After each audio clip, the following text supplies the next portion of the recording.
Bible अध्ययन श्रृंखला के अंदर आपका हार्दिक स्वागत है। मिलकर हम थिस्सलुनीकियों के नाम पौलुस प्रेरित की पहली पत्री का अध्ययन करेंगे।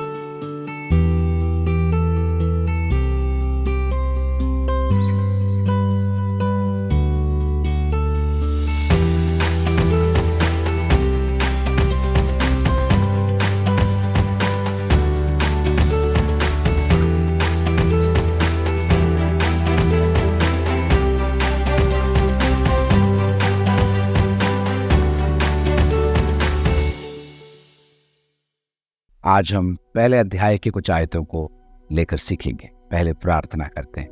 परमपिता परमेश्वर, हम आपका धन्यवाद देते हैं आपके जीवित वचन के लिए। आपके वचन से आप हमें सिखाइए, समझाइए और हमारे जीवन को रूपांतरित करिए। पवित्र आत्मा, आपकी उपस्थिति के लिए हम आपको धन्यवाद देते हैं। प्रभु यीशु मसीह, आपके महान बलिदान के लिए कोटि कोटि धन्यवाद। सारा आदर आपको देते हुए प्रार्थना प्रभु यीशु मसीह के नाम से मांगते हैं, आमीन।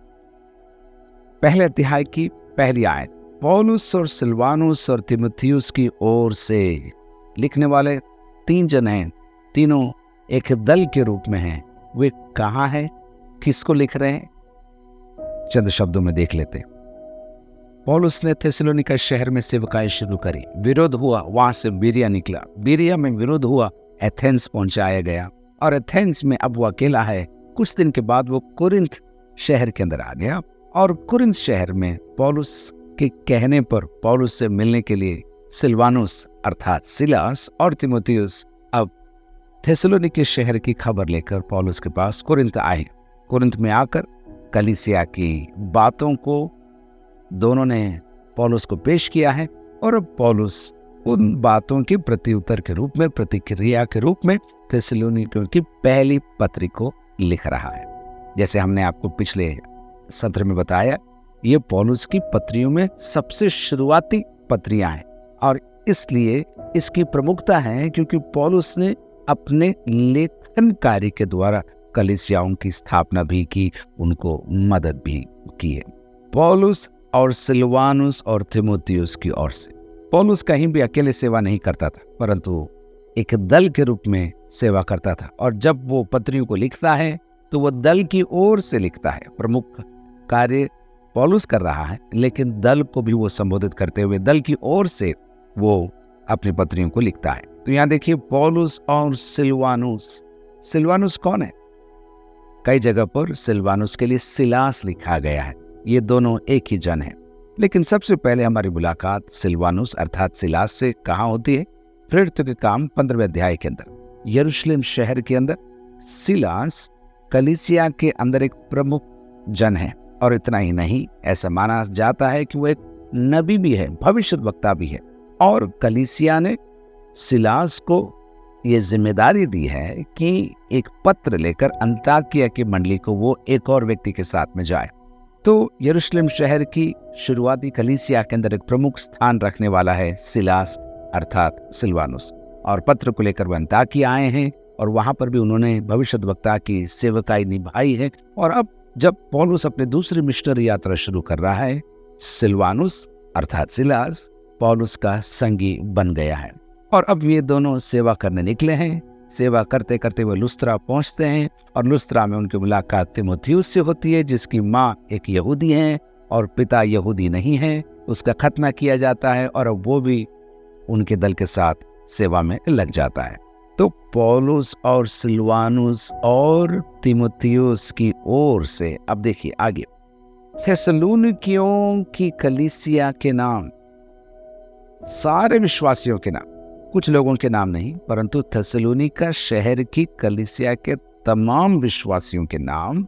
अब देखिए, जो परमेश्वर पिता और प्रभु यीशु मसीह में हैं, विश्वासी लोग थिस्सलुनीकी शहर के अंदर हैं, लेकिन पौलुस उन्हें याद दिला रहा है, तुम थिस्सलुनीके शहर के अंदर हो, पर याद रखो तुम परमेश्वर पिता और प्रभु यीशु मसीह में हो।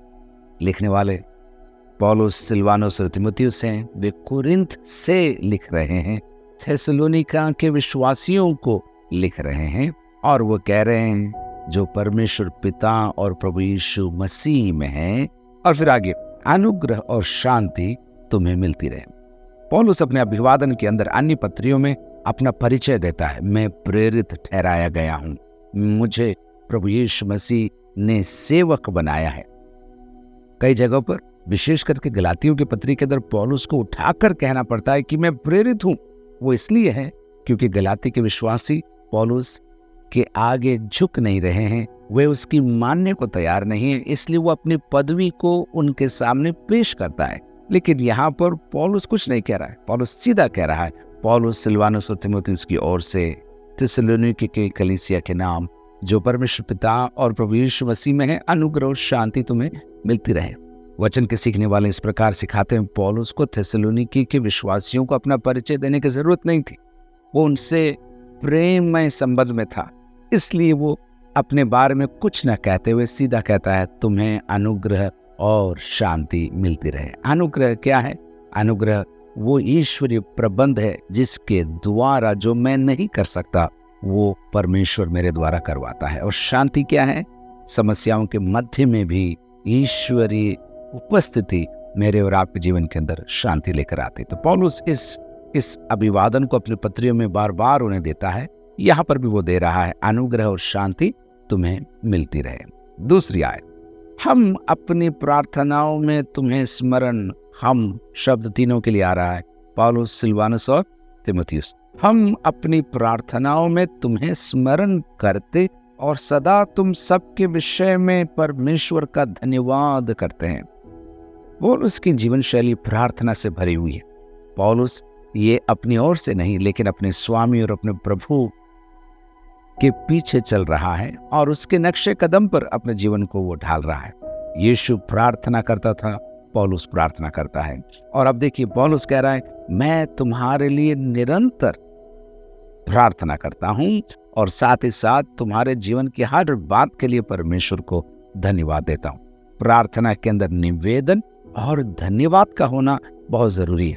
मैं कहूंगा धन्यवाद पहले और उसके पश्चात निवेदन।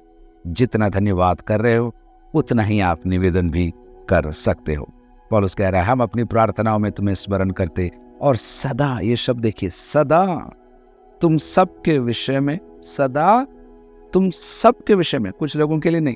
जब मैं प्रार्थना करता हूं, पौलुस कह रहा है, मैं तुम सब के लिए प्रार्थना करता हूं और तुम सब के लिए सदा धन्यवाद भी देता हूं। और परमेश्वर का धन्यवाद करते हैं। तीसरी आयत, और अपने परमेश्वर और पिता के सामने, अब देखिए, तुम्हारे विश्वास के काम और प्रेम का परिश्रम।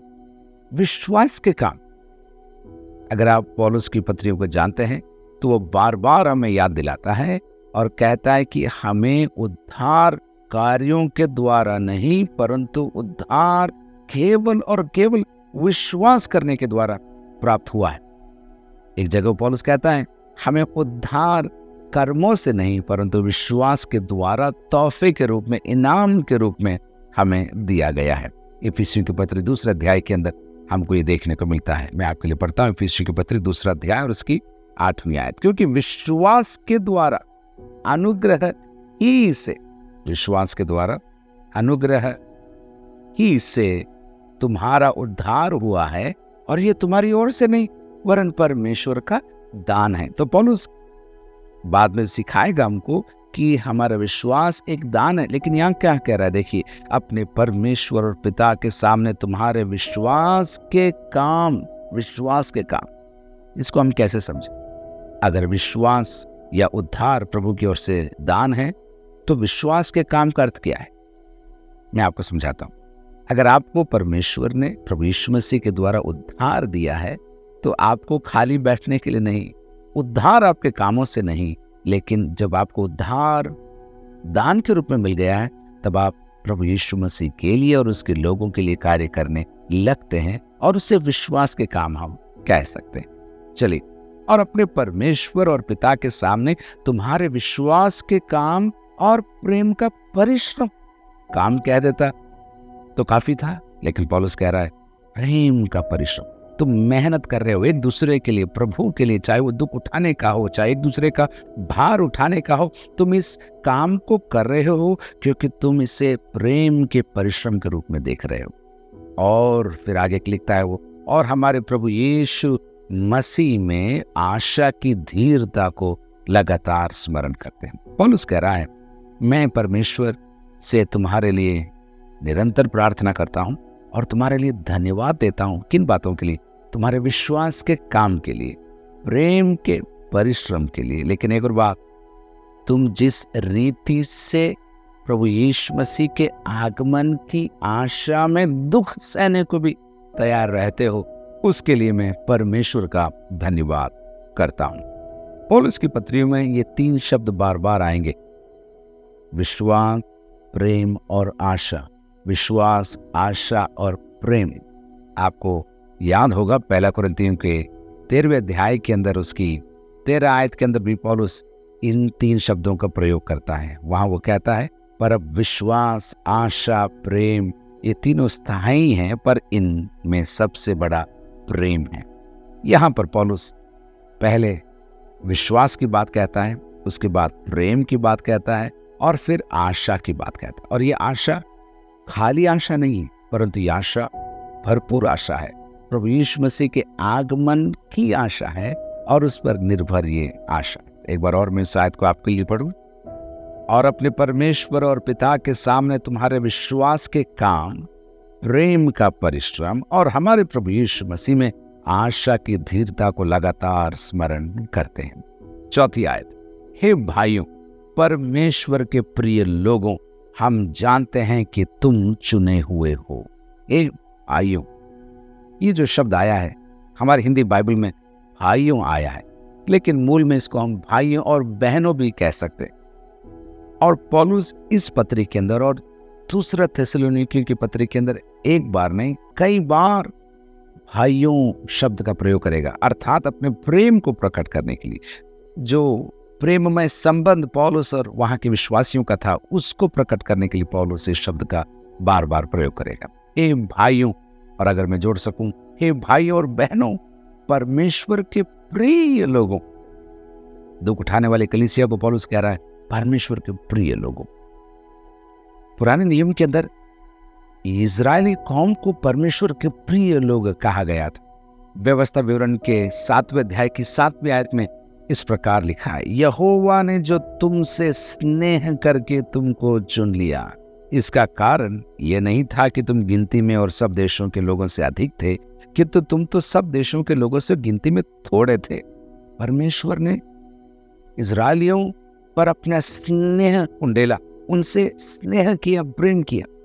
नए नियम के अंदर न केवल यहूदी लोग, न केवल इजरायली लोग, लेकिन जो कोई यीशु पर विश्वास करता है, उन पर भी परमेश्वर अपना स्नेह उंडेलता है। इसलिए पौलुस लिखता है, हे भाइयों, परमेश्वर के प्रिय लोगों, उसके करीब रहने वाले, उसके दिल में बसने वाले प्रिय लोगों, हम जानते हैं कि तुम चुने हुए हो। चुना जाना एक पदवी है, चुना जाना एक प्रमुख बात है जो पौलुस अपने पत्रियों के अंदर बार बार अलग अलग कलीसियाओं को याद दिलाएगा। लेकिन यहाँ पर देखिए, हम जानते हैं कि तुम चुने हुए हो। यदि तुम्हें शक हो रहा है सताव के कारण, यदि तुम्हें शंका हो रही है अन्य बातों के कारण कि क्या सच में परमेश्वर ने हमें चुना है, क्या सच में परमेश्वर ने हमें उद्धार दिया है, तो हम उस बात पर मानो मोहर लगाते हुए कह रहे, हम जानते हैं कि तुम चुने हुए हो। और ये चुना जाना भी तुम्हारे कार्यों के कारण नहीं, परंतु परमेश्वर के प्रेम के कारण है। परमेश्वर ने तुमसे प्रेम किया, इसलिए तुम्हें चुना। और इसलिए पौलुस उन्हें कह रहा है, हे भाइयों, परमेश्वर के प्रिय लोगों, हम जानते हैं कि तुम चुने हुए हो। प्रभु आपको बहुत बहुत आशीष दे।